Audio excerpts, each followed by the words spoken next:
Newborn rhesus monkeys will grow up not in accordance with nature, but in the controlled atmosphere of a laboratory, where all the psychological influences of childhood can be duplicated.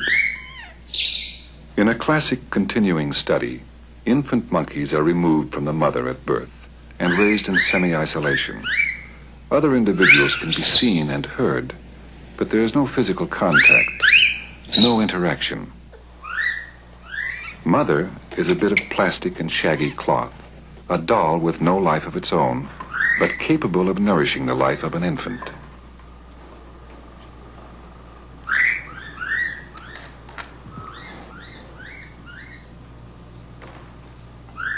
The monkey will come to depend upon this doll to satisfy basic necessities of life. Not only nourishment, but a deeper psychological need for comfort and security. In primate infants, there is an instinctive need to cling to another body, soft and warm. Food or security? Which is motherhood's stronger appeal? Alongside a warm, familiar mother of cloth is a stark wire doll set up as nothing more than a feeding machine.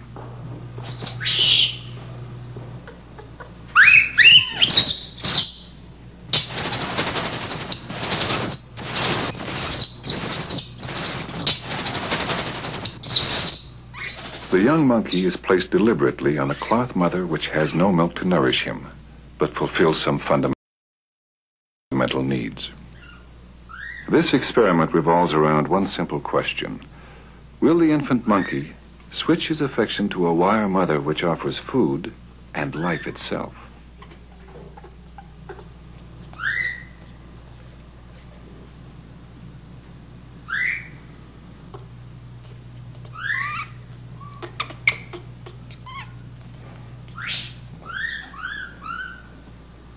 Only when forced by hunger does he loosen his grip and begin to yield to nature's most powerful internal drive. From the wire mother, he derives one thing: nourishment. No warmth, no comfort, no feeling of security.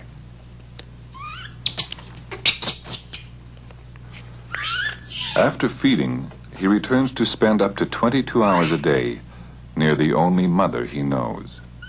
From this inanimate object, the infant derives all the security and mother love he needs. He can, if also exposed early to other young, grow into a normal, well-adjusted adult.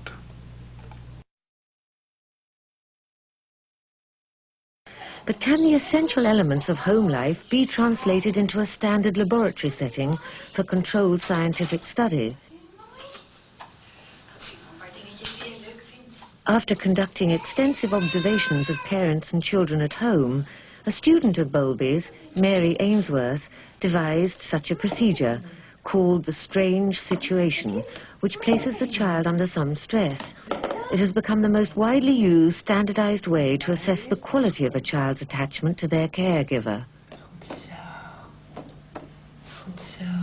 Here the researchers are recording how 14-month-old Lisa responds in this attractive but unfamiliar setting.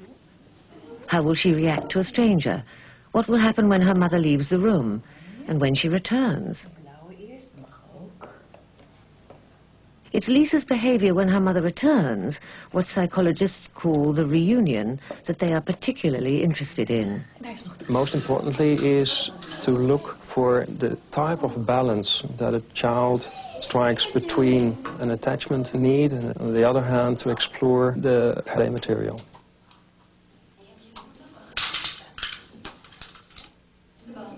Once Lisa has settled down to play, a stranger enters the room and sits in the chair reading a magazine. Lisa, where's the bow? Where's the bow? After a couple of minutes, the stranger attempts to interact with Lisa.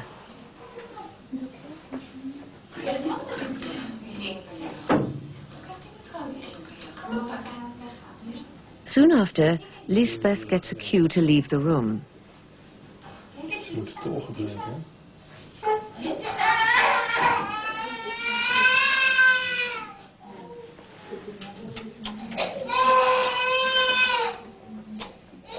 The stranger tries to comfort Lisa, but in vain. Lisbeth comes back into the room and the camera records how Lisa reacts.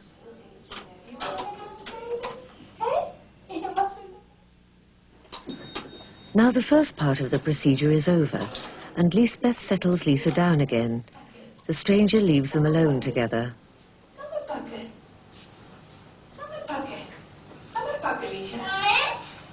And soon after, Lisbeth goes too.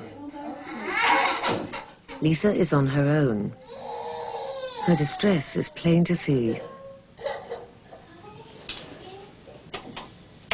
Once again, the efforts of the stranger to console Lisa are to no avail.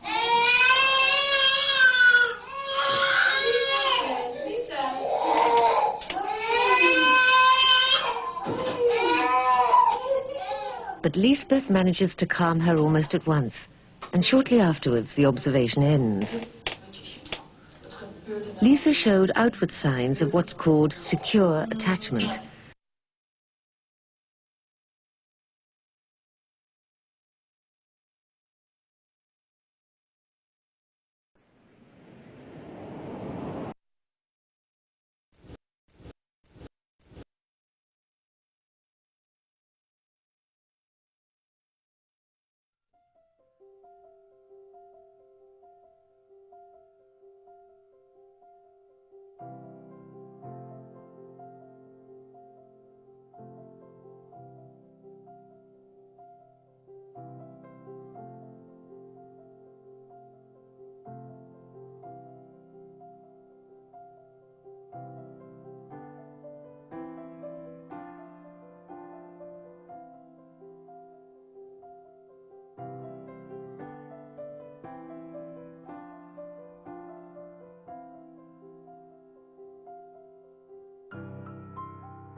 We'll have you do a brief interaction with some play.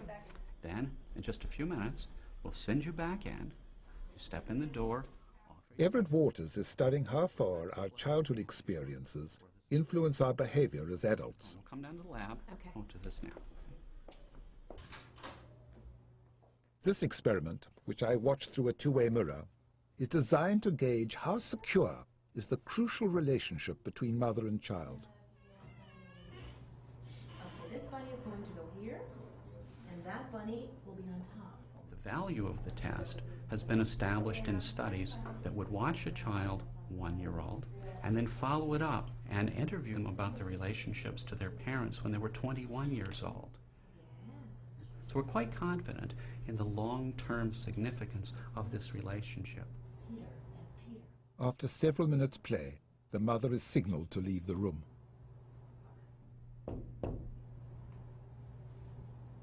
Sweetie, I'll be back in 1 minute, okay? I'll get you back in 1 minute.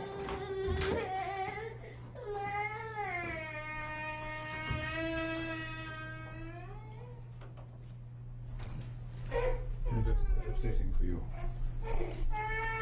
Shame, I feel. But she'll survive. The key moment in the experiment is the child's reaction to her mother's return. Hi. Hi. It's okay.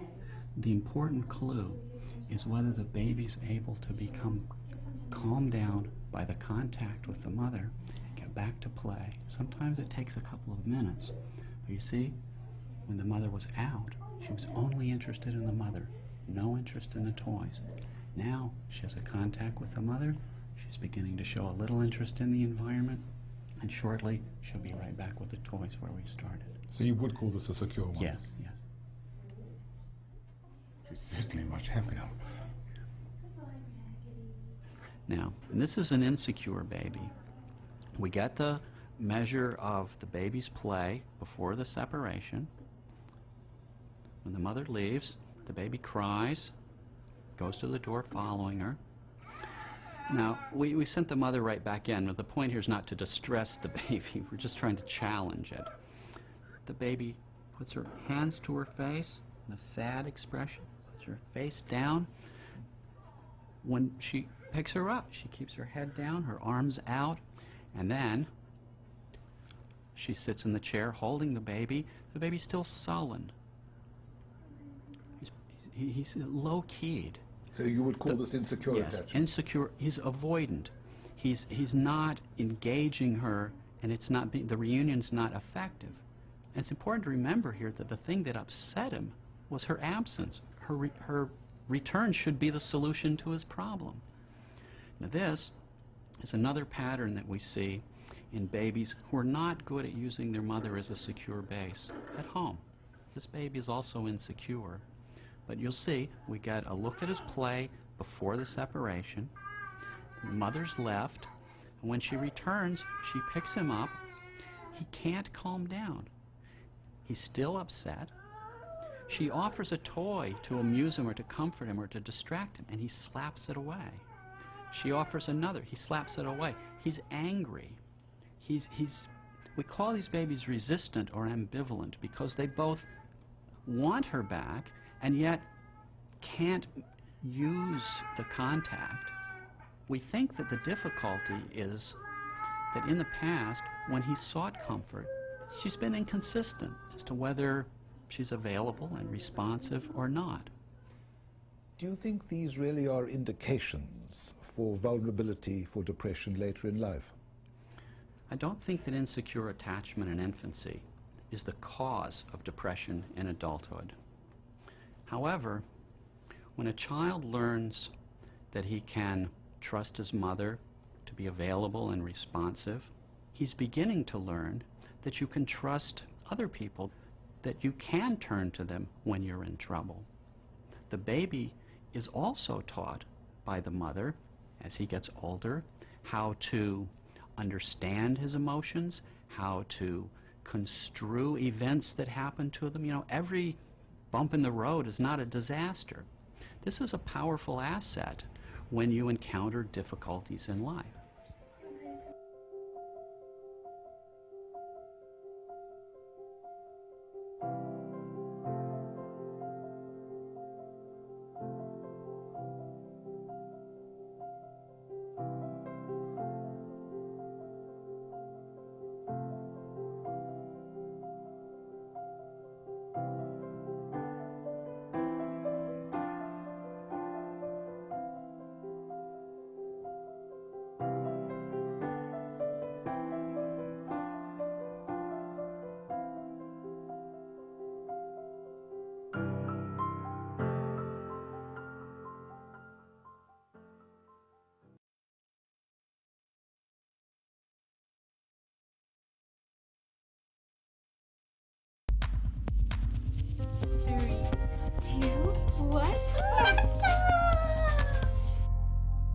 Where does the parent-child relationship fit into this equation? It's right at the top of the list. Children need to have that secure attachment. Without that, it becomes difficult for kids to reach many of the other milestones that need to happen in terms of their emotional development. So that secure attachment, that sense of safety, of trust, there's a champion out there for me, it's okay for me to make a mistake or to not be successful at something because my mom is there for me. All of those begin right during infancy. Those messages, those feelings are important even for a young baby. There are a number of common misconceptions parents have about infants and young children. One of the most common is parents not realizing that an infant or young child can have their own thoughts and that they have their own feelings and that they need the parent to be helping organize their internal world of experience. What we know is that early experiences that children have with their caregivers influence their curiosity, their interest in exploring their environment, and their interest in learning. Children who have positive early experiences with their caregivers have the best outcomes across the board, including learning. We know from the newest science that, in fact, the early experiences that babies have and the quality of those experiences actually has the potential to change the architecture of the brain. Those first 2 years in a child's life can influence and impact their long-term development. It literally does influence who they become as an adult. I sometimes think of babies as emotion magnets. When parents are stressed, the baby is stressed, because babies rely on their parents and other caregivers to keep them safe, to keep them calm, to have regular routines, and all the other things that babies need. Children who are insecurely attached are less curious, and we need to be curious as part of learning. Their play tends to be less mature. They tend to be less well-developed cognitively. They tend to have lower self-esteem. Down the road, they have more difficulty making friends, they have more difficulty in their marriages, and more difficulty parenting their own children. A caregiver can help their child to feel secure and protected by doing a number of different things. One is to become, as much as possible, an expert at reading their child's cues. So being a good observer. When he needs me to support his exploration, he still needs me to watch over him. If he's off playing with a toy and a dog barks and scares him, he needs to be able to know that he can come back to me for support.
When he's out exploring.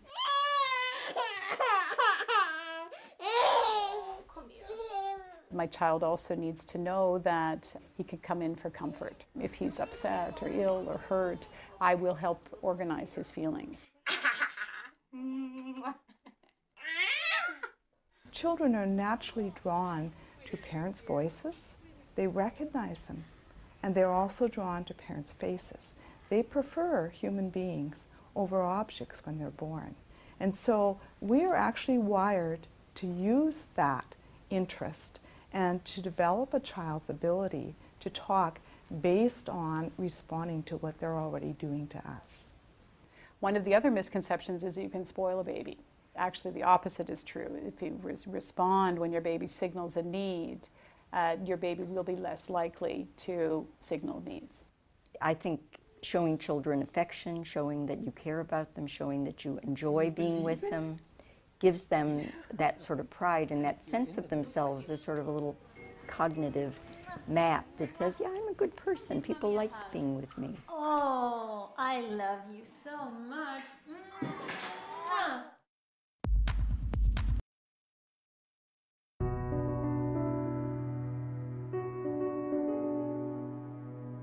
everyone in a community has a vested interest in everyone else's children, because everyone else's children determine the next adult population that makes for a successful society. Built into our biology is the need to have responsive interactions with adults. Neglect for children is when they don't get what the brain is expecting to get, what the child is expecting to get, what we are biologically prepared and waiting for, which is input from those around us. It's this back and forth serve and return interaction that literally shapes the architecture of the brain. Serve and return begins when a child looks at something or observes something, makes an utterance, and that represents the serve. And the return is when the parent notices the child doing these things and responds to the child. Under conditions where serve and return is broken, you literally are pulling away what is the essential ingredient of the development of human brain architecture. It was a really compelling series of experiments where they started by videotaping the mother and the baby engaging in cooing and smiling. And then they asked the mother to basically put on a blank face and not respond at all. When a baby is not attended to, that is a sign of danger to the baby biologically. So the stress systems become activated.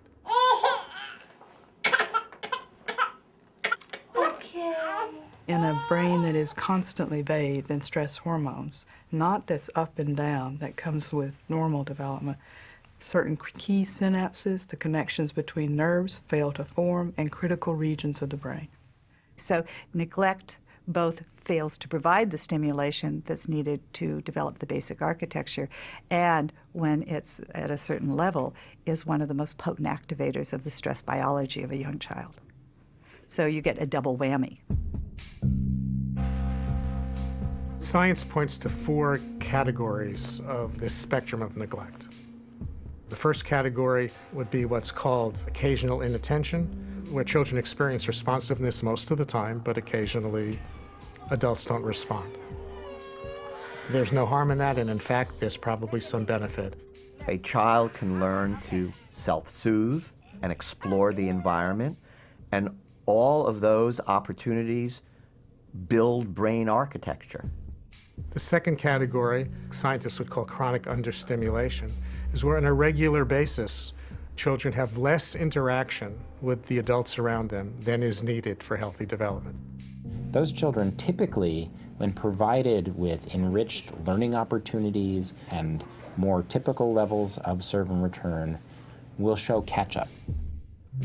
The third category is what science would call severe neglect in a family where not only are there prolonged periods of inattention and lack of responsiveness, but often also associated with not being fed enough, not being bathed enough, not having basic needs met. Neglect is a huge problem in the U.S. Children are much more likely to be neglected than they are to experience any other kind of maltreatment. We see the child really being at risk for much more substantial kinds of deficits down the road that don't necessarily get easily fixed or ameliorated. This is where we really need to think about more complicated and often more intensive strategies to help undo those effects. The fourth category, called severe neglect, generally found in institutional settings, is the result of children living in kind of warehoused type situation in orphanages. And it doesn't have to even be as extreme as orphanages. It can be experiences that are regretfully occurring in many, many parts of our country. Often institutional care in this country is under the euphemistic name of transitional care or temporary care or assessment facilities. If you think about what institutional or residential care would look like for an infant, where there's somebody new coming onto the shift every 8 hours, it really alters the development of the child's brain architecture and other aspects of the child's development. We have the potential to change children's developmental trajectories. Interventions can apply to parents, to foster parents or adoptive parents, child care settings, Head Start settings, and other kinds of settings. And really, what they're about is attuning people to the serve and return process. Neglecting young children is neglecting the foundations of a healthy next generation. The community pays a huge price later in terms of the problems of the next generation, whether it be educational achievement, economic productivity, good citizenship, the ability to parent the next generation.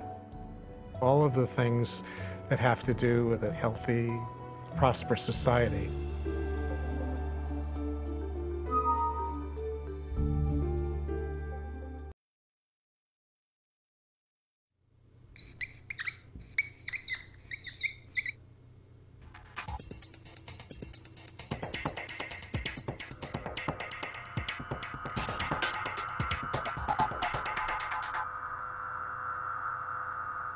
The social challenges that face modern societies, whether it's the ability to work productively, to be a good citizen, stay healthy, have their roots in early health and development. A strong foundation in early childhood results in much better and more effective development later. A weak foundation really puts us behind. The most important thing children need to thrive is to live in an environment of relationships that begins in their family, but also extends out to include adults who are family members in child care centers and other programs. What children need is for that entire environment of relationships to be invested in their healthy development. We've shown from decades of testing interventions that we can improve outcomes. But the magnitude of those impacts is not good enough. Science is now available to help us think about what we might do that would have a bigger impact than the best of what we've done before. So we began to ask, what could we be doing differently? What could we do to be smarter? Children who are at the greatest risk for the poorest outcomes in learning and health and behavior are children who experience a pileup, a cumulative burden of one after another of risk factors. And then the burden is more than any child could be expected to overcome. So we began to focus on the development of the adults. What could we be doing to strengthen the capacity of everyone who interacts with children? This led us to think about the kinds of skills you need to deal with adversity. These skills of focusing attention, planning, monitoring, delaying gratification, being able to solve problems, being able to work in teams, executive function and self-regulation. They're also the kind of skills you need to create a well-regulated home and school environment in which healthy development and learning can take place. And then brain science started to tell us that differences in those skills start to develop in infancy based on the environment kids live in. So how do those skills get built? Well, if you don't develop them early, how do you develop them later? Actually, you can build them later because the period of flexibility and plasticity for this part of the brain doesn't fully mature until age 25 to 30. And then the light bulb went on. The reason we're not getting a bigger impact is not because we don't know about how to influence development, but because we're giving information and advice to people who we need to do active skill building with. Skill building by coaching, by training, by practice, but we're not doing that. So we now have developed this theory of change that says we need to focus on the development of the adults who are important in kids' lives. So try this. How does that work? That's a new idea. Buen trabajo. We need to focus on their skills, their needs, in order for them to be better, more effective parents, in order for them to be better prepared to be employable, which would enhance the economic stability of the family, which is also good for children. Second of all, we looked at many people in preschool programs and child care centers. And we said, what are we doing to build those skills in the providers? They need skill building as well.